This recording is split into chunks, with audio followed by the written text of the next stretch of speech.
Good afternoon. I'm Tom Bowers, Commonwealth Attorney for the City of Salem.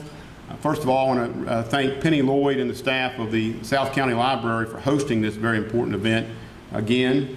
I want to recognize, we have a lot of professionals up here, but I definitely want to recognize someone coming from the state. Tanya Vincent, who is the Virginia Deputy Secretary of Public Safety and Homeland Security, for joining us. I see representatives out here from the federal government, and I see Mr. Larkin here from Mr. Goodlatt's office. I appreciate that interest that his office is taking in this. I want to thank the media. This is a very important awareness campaign which we are fashioning somewhat on our bath salts program we did several years ago. And I really appreciate the media for being involved in this. Valley law enforcement is united like never before in the years I've been here. While our press conference, the notice today showed 7 badges, it showed 7 law enforcement agencies. This is clearly a united effort from law enforcement, from the sheriffs, from the corrections professionals, from probation, and from all state and federal authorities. And we are united as a team to combat this problem. You'll see over on our left, we do have a display of some drug paraphernalia. Today we have 5 speakers for you, and each of those 5 speakers will be available afterwards for interviews, as well will everybody who is on this stage will be available for interviews, with the exception of Judge Levy, who she's going to be our final speaker, and she will not be able to be interviewed afterwards. With that, we will begin. I want to thank you again for coming out. This is a very important issue we're dealing with, and I'll be followed by Chief Perkins. Good afternoon. I am Chris Perkins. I'm the Chief of Police for the City of Roanoke, and I stand up here before you today not only as a representative of law enforcement in the Roanoke Valley, but as a father of a teenager. And I want to tell you why that is significant. Heroin, which most addictions and studies have told us that about 80% of those who are addicted to heroin result from some type of opioid prescription addiction. And as a society, we frankly are over-medicating ourselves. And the reason people turn to heroin, that what we have found in the Valley, is that for every 1 milligram of something like an OxyContin, you're going to pay $1. So if you want an 80 milligram pill, you're looking at $80 in the black market. But for heroin, in our Valley, I can get one of these. Now you may not even be able to see this from where you're sitting. This is sold for $20. And depending on your addiction, you may get 2, 3 hits out of it, or it may be 1, and you may need multiple packs of this. And this is a dosage unit for heroin sold in our Valley, $20 on average per dosage unit. Now, where does it come from? Well, we can talk about the sources and the poppy plants and all that, but right now in the Roanoke Valley, it's coming from New Jersey, specifically Paterson, New Jersey. And in Paterson, New Jersey, a person from the Roanoke Valley can go and buy 1 dosage unit for on average $3 to $5. Now you do the math. And then I want you to think about the risk. How many are we truly catching bringing back drugs into this valley? So if the risk is small and the profit is high, and you can buy it for $3 to $5 and you can sell it for $20, think about our problem. In 2009, the City of Roanoke seized about 500 dosage units in our city. We joined into a regional drug investigation unit in January, and that unit, year to date, has seized over 15,000 dosage units of heroin. That's significant. And that scares me to death, because heroin is no longer a backroom addiction in the inner city. Look at each other. Each one of you, whether you realize it or not, knows someone who is abusing prescription drugs, heroin, or some other narcotic. That's bad. And I was quoted today in the paper saying that's bad. No longer being an inner city issue, now we're finding teenagers using this. Because the purity has went from when I was a narcotics officer from about 3 to 5% pure. We're finding it on average over 30% pure, and we found it as high as 90%. So you don't have to shoot it with a needle anymore creating tracks. You can sniff this. You can ingest this in any number of ways. So when we tell you that it's significant and we tell you that it's a problem, pay attention to what we have to say. And if you're a parent, you need to pay attention, because later on we're going to give you things that you need to look for in your teenager, in your young adult, so you can stop this before we lose any lives, because quite frankly, people are dying because of this. Now, I'm going to finish, and I kind of want to drive this home. We heard the Attorney General in the last couple of days talk about a 5-point plan for our state. We cannot arrest our way out of this problem. It takes public safety, it takes healthcare professionals, it takes education professionals, it takes every professional, neighbor, preacher, teacher, coach to start talking about this and taking it very seriously. Because we cannot take one more death, one more addicted child, one more teenager thinking this is a vogue drug and this is cool because it's cheap and I can get my hands on it easy. We will do our very best to catch as many as we can. And as Attorney General said, hopefully the laws in our Commonwealth will change. But right now we got great federal partners that are in the room with us today, and they're doing all that they can do. But as a team, and I mean team as our community, we need your help. Thank you.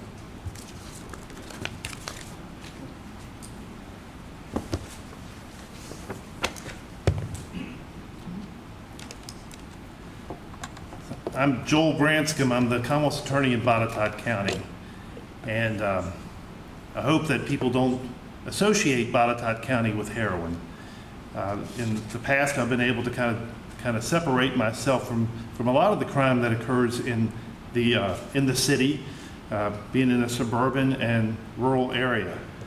We have no high-intensity drug trafficking areas. We don't have open-air drug markets.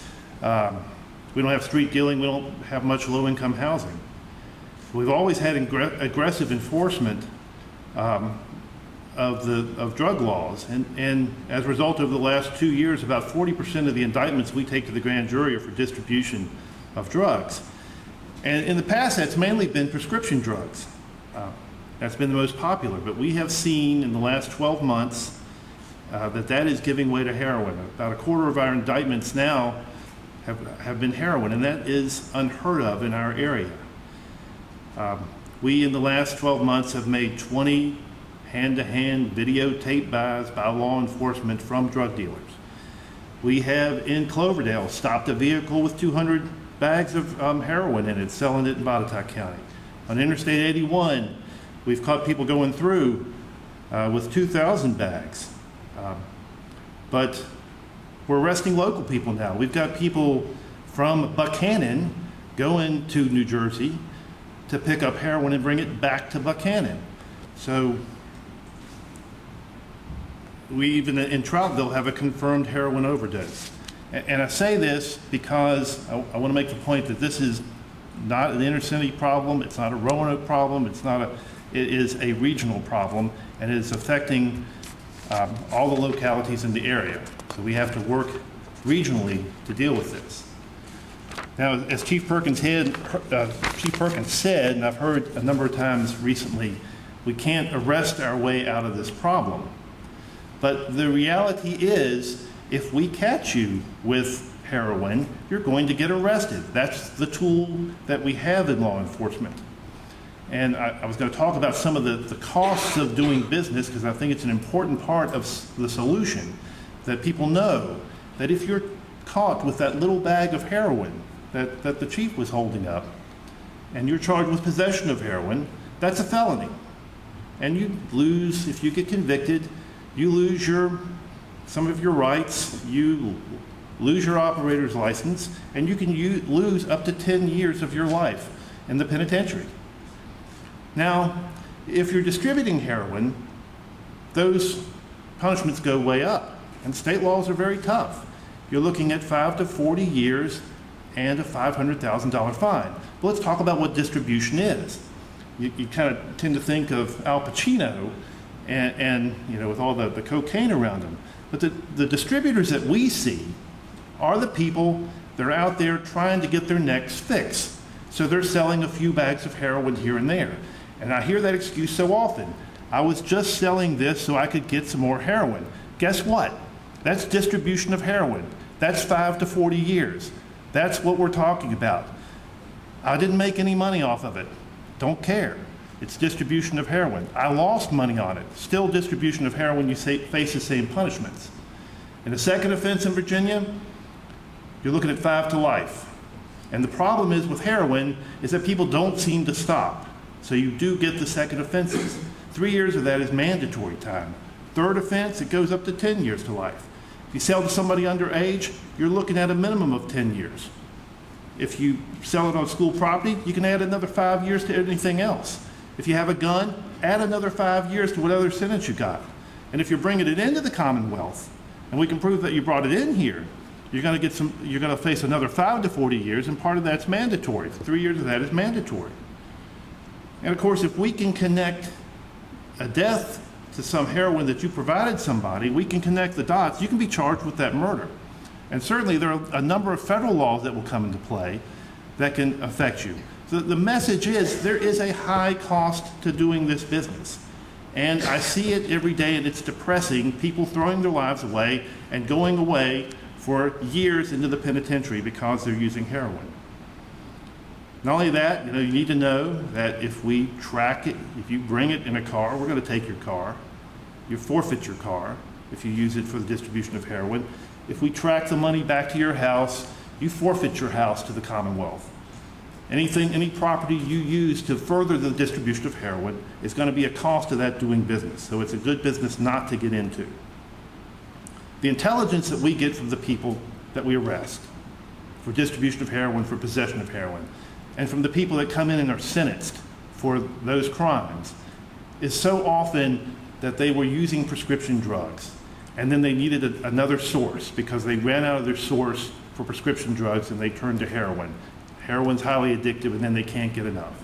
And our jail's full of not just the people distributing heroin, but they commit the B&Es, the breaking and enterings, they break into drink machines, anything to get money for that next fix. So if in reality, to solve this problem, it's got to be twofold. We got to look at heroin, we got to look at the prescription drugs, and partner together in trying to eliminate that source.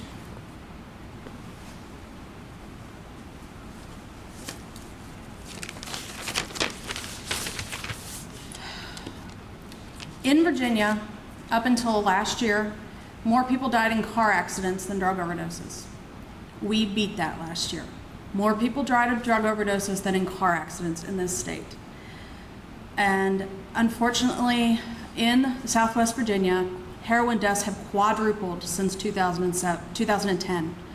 So far this year, the rate at which we're experiencing heroin deaths, we may actually double our numbers from last year. This is not an inner city problem. These are not people shooting up in a dark alley somewhere. These are people, younger people, mostly young white males, who are dying in their own homes, in their own bedrooms, or in a friend's home, frequently with a loved one in the next room. Whether that's a parent, or a spouse, or a sibling, or their own child. Nobody should find their loved one in that condition. It is not a pretty death. There's nothing glamorous or chic about breathing once or twice a minute, fluid filling your lungs, choking on your own vomit. Nobody deserves to die that way. And most of the heroin deaths we're seeing are people who started out abusing prescription drugs. We've known about that problem for years, and unfortunately heroin is starting to fill that void. The heroin, as Chief Perkins mentioned, that we're starting to see in this area is not only of a higher purity, it's also being cut with other substances, sometimes other drugs that are just as dangerous, if not more so, than heroin itself. When you go to buy heroin, it's not like going to your drugstore and buying a bottle of aspirin. There are no guarantees of what's in that packet.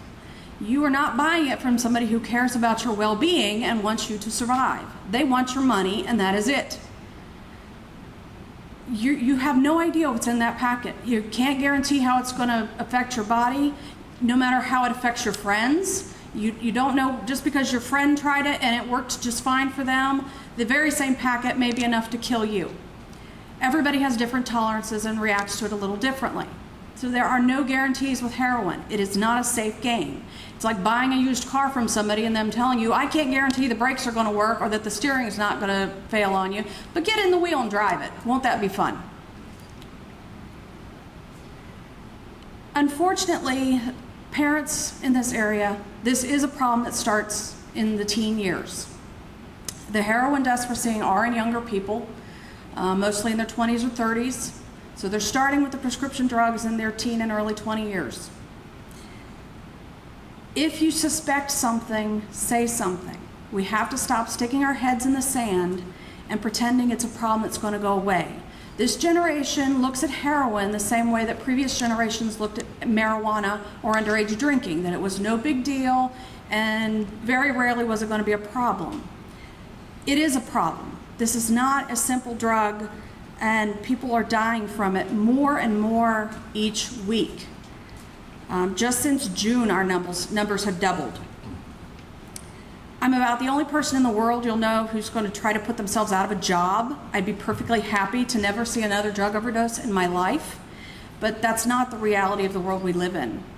But there's no reason why we can't try to help those around us. For parents, friends, brothers and sisters, children, if you suspect something in a loved one, what are you going to regret? Making them mad at you because you tried to get them to stop, or not saying anything at all? No one wants me to be their loved one's last doctor.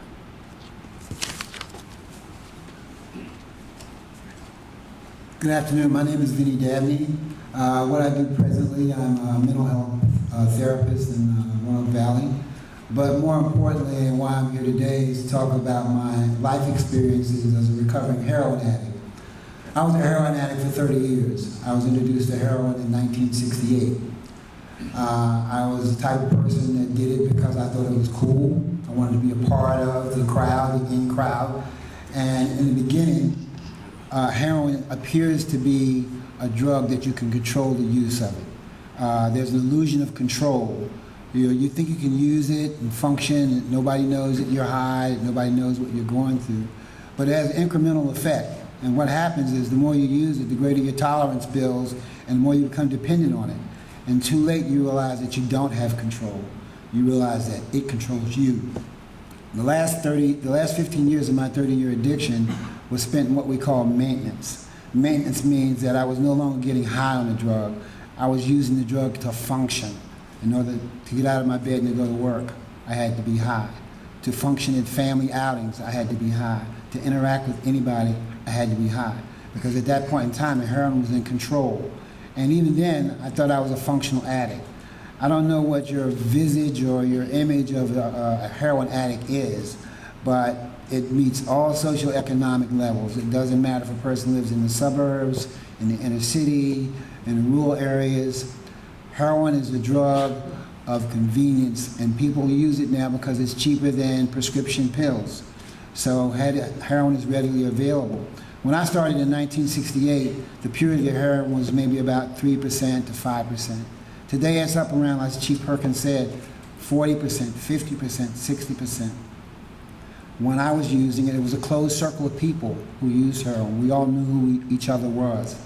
But today, I find kids who are 15 years old who are using heroin intravenously and are acquiring additional collateral damage like hepatitis C and other drugs as a result of their heroin usage. This is at 15 and 16 years old. When I started using it, it was rare to find somebody who was younger than 40 years old who had hepatitis. It was rare to find people overdosing on heroin. Today it's becoming more commonplace because the heroin is so much purer. a person really doesn't know what they get until they put it in their body. By then it's too late. So this is not something that you can blow off. This is not something you can dismiss or minimize. The heroin epidemic is here, and it's growing, and it's becoming worse and worse and worse. So this is something that needs our attention. If not, it's going to really become epidemic. So thank you very much.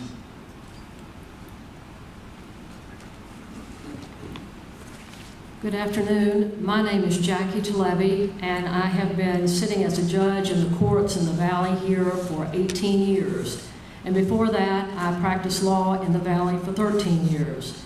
And today, I am very concerned about the life choices and the resulting drug usage I see among 20-something young adults in the Valley.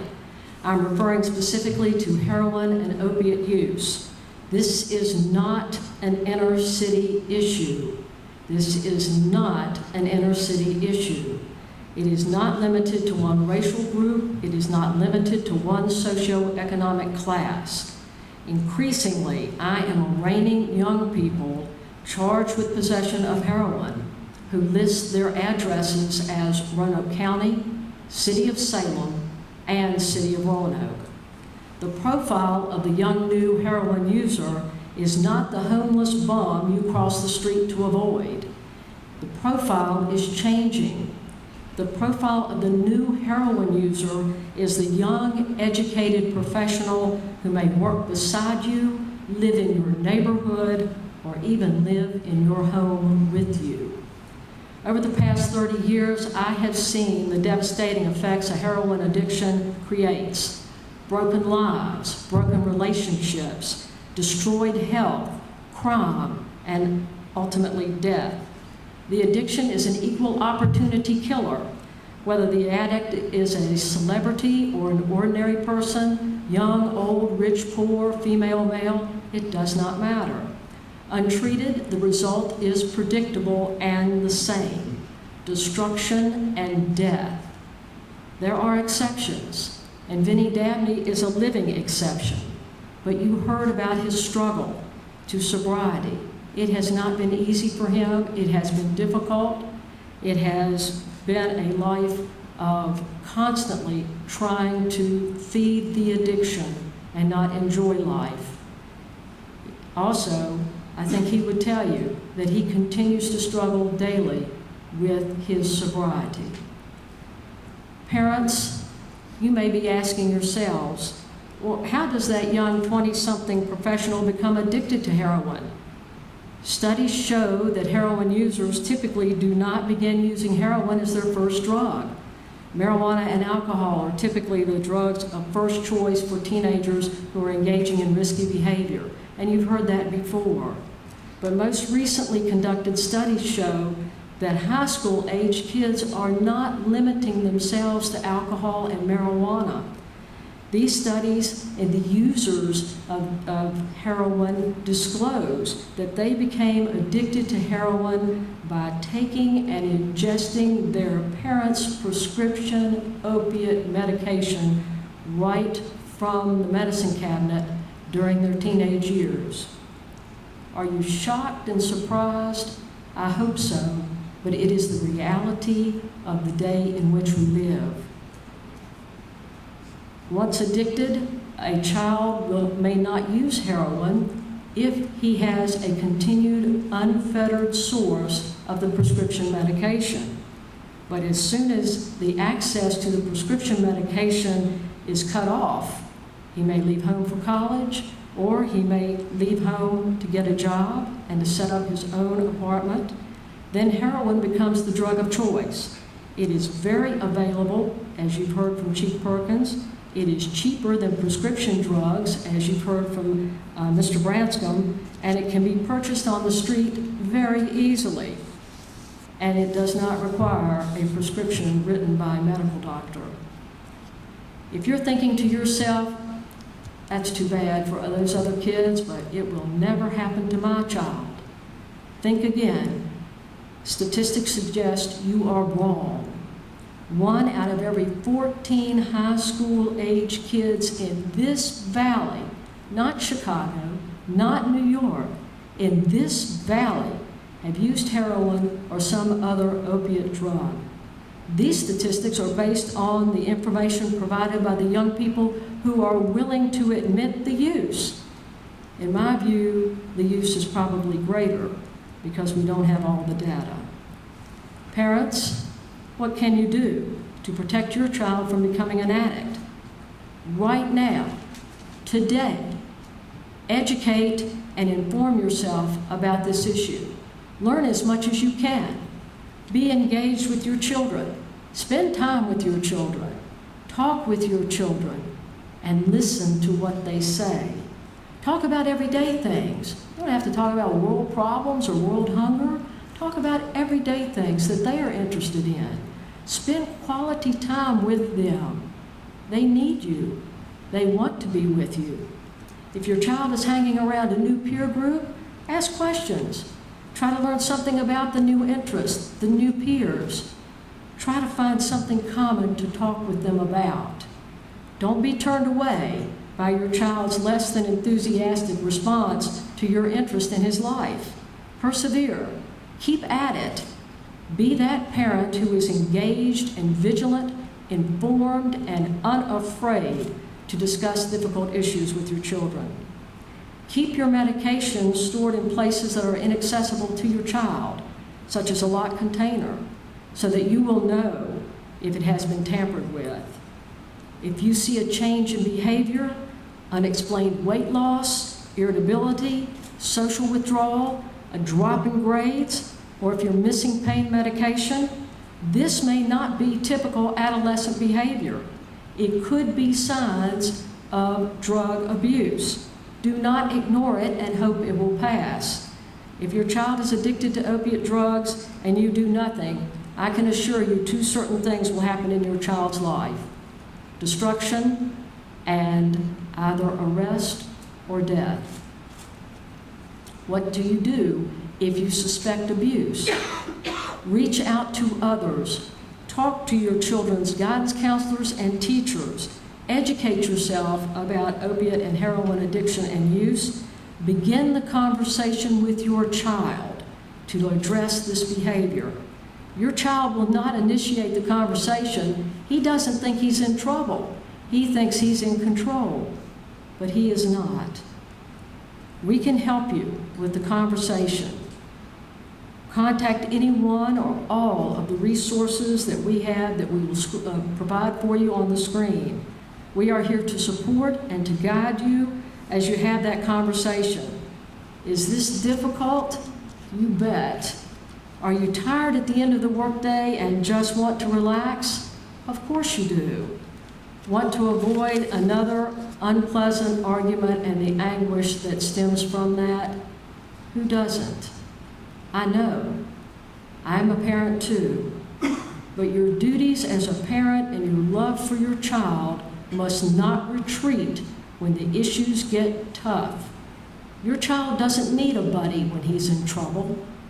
He needs that parent you have always been, loving, shielding, protecting, encouraging, and guiding him through life's difficulties. Let me ask you this.